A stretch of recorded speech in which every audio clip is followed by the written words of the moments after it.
Tree politics and national identity converged in Parliament on Monday. The Lok Sabha opened a special 10-hour debate to mark 150 years of the national song Vande Mataram, a composition which powered India's freedom struggle and continues to shape its cultural imagination. Prime Minister Narendra Modi led the debate with a nearly hour-long address invoking both the legacy of the song and its contested political journey. The discussion saw spirited participation from both the Treasury as well as the opposition benches. Our correspondent brings you this detailed report. आज हम सदन में हमारे राष्ट्रीय गीत वंदे मातरम की 150 वर्ष की यात्रा का स्मरण कर रहे हैं. A charged yet reflective atmosphere filled the Lok Sabha on Monday as Parliament began a marathon 10-hour debate on Vande Mataram, commemorating 150 years of one of India's most defining national songs. Prime Minister Narendra Modi opened the discussion, calling the song the heartbeat of India's freedom movement. Vande Mataram की इस यात्रा की शुरुआत बंकिम चंद्र जी ने 1875 में की थी और गीत ऐसे समय लिखा गया था जब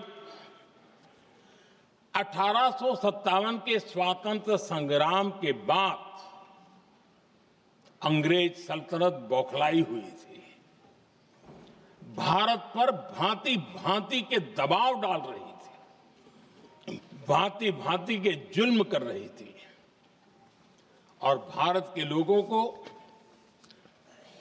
मजबूर किया जा रहा था अंग्रेजों के द्वारा. और उस समय उनका जो राष्ट्रीय गीत था, गॉड सेव द क्वीन, इसको भारत में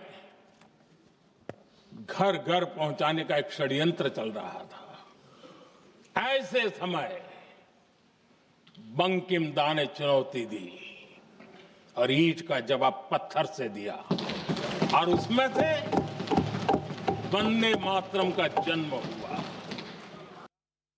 Prime Minister also referenced lesser-known episodes, including debates within the Congress in 1937 when certain stanzas of the song were removed. देश का दुर्भाग्य कि 26 अक्टूबर को कांग्रेस ने वंदे मातरम पर समझौता कर लिया. वंदे मातरम के टुकड़े कर दिए. उस फैसले के पीछे नकाब ये पहना गया, चोला ये पहना गया.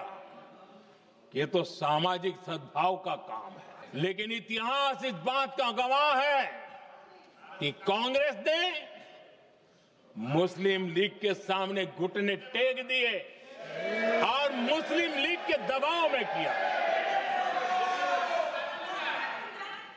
और कांग्रेस का ये तुष्टीकरण की राजनीति को साधने का एक तरीका था.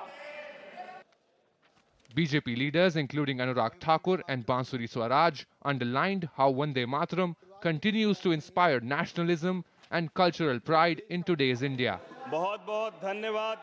The opposition too made its presence felt. Congress leaders Gaurav Gogoi and Priyanka Gandhi Vadra countered the government's claims. With the Lok Sabha debate set to conclude tonight, attention now shifts to the Rajya Sabha, where Home Minister Amit Shah will open a parallel discussion on Tuesday. From New Delhi, Divyendu Mondel's report for DD India.